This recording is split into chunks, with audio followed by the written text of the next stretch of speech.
호밀밭의 파수꾼 제롬 데이비드 셀린저. 정말로 이 이야기를 듣고 싶다면 아마도 가장 먼저 내가 어디에서 태어났는지, 끔찍했던 어린 시절이 어땠는지, 우리 부모님이 무슨 직업을 가지고 있는지, 내가 태어나기 전에 무슨 일들이 있었는지와 같은 데이비드 커퍼필드식의 아무짝에도 쓸모없는 이야기들에 대해서 알고 싶을 것이다. 하지만 사실 난 그런 이야기들을 하고 싶지가 않다. 우선 그런 일들을 이야기하자니 내가 너무 지겹기 때문이고, 그렇게 시시콜콜하게 이야기했다가는 부모님이 뇌출혈이라도 일으킬 것 같기 때문이다. 부모님은 그런 일들에 대해서 굉장히 신경이 예민하셨다. 특히 아버지는 두 분 모두 좋으신 분들이지만 이런 이야기를 하고 싶진 않았다. 끔찍할 정도로 과민한 분들이니까. 더군다나 난 여기서 따분하기 그지없는 자서전을 쓰고 싶은 생각은 추호도 없다. 그저 지난 크리스마스 시즌에 갑자기 건강이 악화되어 요양을 가기 전에 일어났던 어처구니 없는 일들에 대해서 말하고 싶은 것뿐이다. 그러니까 이건 전부 형인 DB에게 털어놓았던 이야기이다. 형은 할리우드에서 살고 있다. 그곳은 이 지저분한 곳에서 그다지 멀지 않았고, 형은 주말마다 나를 만나러 오곤 했다. 다음 달에 이곳을 떠나 집으로 돌아갈 때도 형이 날 데려다 줄 것이다. 형은 막 제규어를 샀다. 시속 200마일을 달릴 수 있는 차로 값은 무려 $4,000. 형은 지금은 돈을 많이 가지고 있다. 예전엔 그렇지 못했지만 그래도 집에 있었던 그때가 진정한 작가였다. 비밀금붕어라는 굉장한 단편집을 썼는데 아마 들어보지는 못했을 것이다.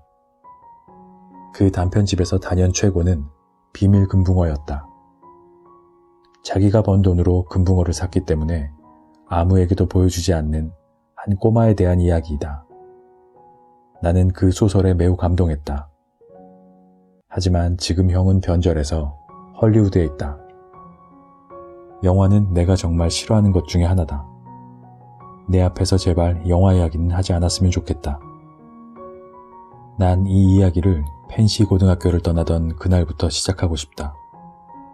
펜시 고등학교는 펜실베이니아에 있는 에거스타운에 위치한 학교로 아마 들어본 적이 있을 것이다.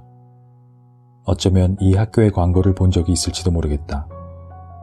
수천 개의 잡지에 광고하고 있는데 웬 잘난 척하는 녀석이 말을 타고 울타리를 뛰어넘는 사진.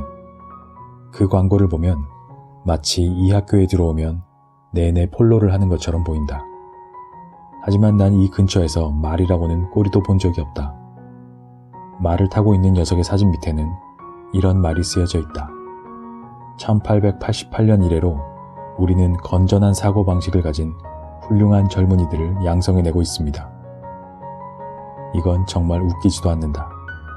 훌륭한 젊은이들을 양성한다니 정말 말도 안 되는 소리. 이것은 다른 학교들과 별다른 차이도 없다. 더군다나 눈을 씻고 찾아봐도 건전한 사고방식을 가진 훌륭한 젊은이들하고는 본 적이 없다. 어쩌면 한두 명쯤은 있을지도 모른다. 많아야 그 정도일 것이고, 그나마 이 학교에 들어오기 전부터 그렇게 훌륭한 학생이었을 테지. 어쨌든 그날은 섹스놀과 축구 시합이 있던 토요일이었다.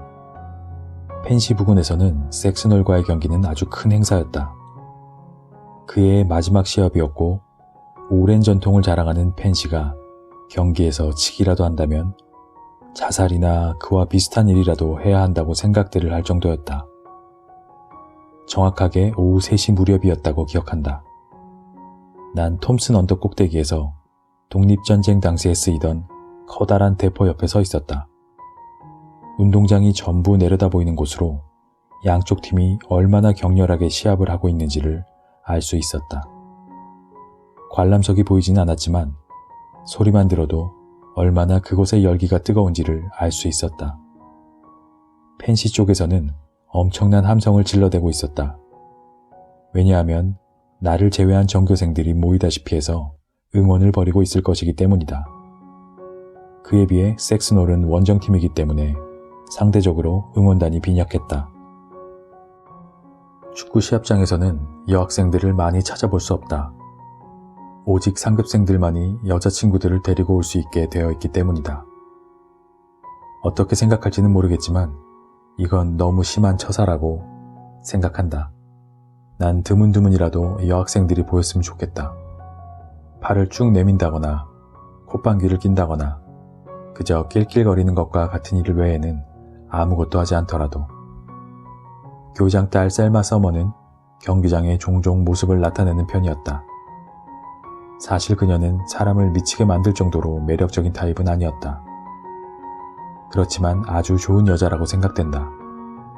한 번은 에거스타운에서 버스를 타고 들어오는 동안 옆자리에 앉아서 대화를 나누었던 적이 있었다. 난 그녀가 좋았다. 셀마는 큰 코를 가지고 있었고 손톱은 하도 물어뜯어서 애처로울 정도인데다가 터무니없이 커다란 브래지어를 하고 있었다. 그런 모습을 보고 있자니 연민이 느껴질 정도였다. 그렇지만 내가 그녀를 좋아하는 이유는 아버지가 교장인데도 셀마가 잘난 척하지 않았기 때문이다. 자기 아버지가 얼마나 엉터리인지를 알고 있었을까? 내가 축구 시합을 보러 가지 않고 톰슨 언덕에 서 있었던 이유는 그때 막 펜싱팀과 함께 뉴욕에서 돌아온 길이었기 때문이다. 난 그놈의 펜싱팀 주장이었다. 생각해보면 정말 엄청난 자리를 맡고 있었다. 우린 아침에 뉴욕으로 향했다. 맥버니 고등학교와 시합이 있기 때문이었다. 하지만 우린 시합을 하지 못했다. 그 망할 놈의 지하철에다가 펜싱 장비들을 몽땅 놓고 내렸지 뭔가. 전적으로 내 잘못이라고만은 할 수 없는 일이다. 우리가 내려야 되는 곳을 찾기 위해 난 지하철 지도만 쳐다보고 있었으니까. 그래서 우리는 저녁 시간이 아니라 2시 30분쯤에 돌아오게 된 것이다. 돌아오는 내내 펜싱팀 전원이 나를 따돌렸다. 정말 웃긴 노릇이었다. 내가 경기를 보러 가지 않는 또 다른 이유는 역사 과목을 가르치는 스페서 선생에게 작별 인사를 하러 가는 중이었기 때문이다. 선생은 독감에 걸렸는데 크리스마스 휴가가 시작될 때까지는 다시 보지 못할 터였다. 선생은 내게 집에 돌아가기 전에 잠깐 보러 오라고 편지를 보냈다. 내가 펜시로 다시 돌아오지 않을 것이라는 것을 알고 있기 때문일 것이다. 잊어버리고 미처 말하지 못한 것이 있다. 난 학교에서 쫓겨났다. 크리스마스 휴가 이후로 다시는 돌아가지 않을 것이다. 네 과목에서 낙제점을 받은 데다가 전혀 공부에 의욕을 보이지 않았으니 학교에서는 빈번하게 내가 경고를 해왔었다. 특히 중간고사 즈음에서는 부모님이 교장 선생에게 불려가기도 했었다. 하지만 난 받아들이지 않았고 결국 퇴학당하고 만 것이다. 펜시에서 퇴학이라는 건 빈번하게 일어나는 일이다. 펜시가 너무나도 좋은 학교라서 그렇다는 것이다. 그건 사실이다. 어쨌건 이곳의 12월은 마녀의 젖꼭지처럼 춥다. 특히 이 망할 언덕 꼭대기는.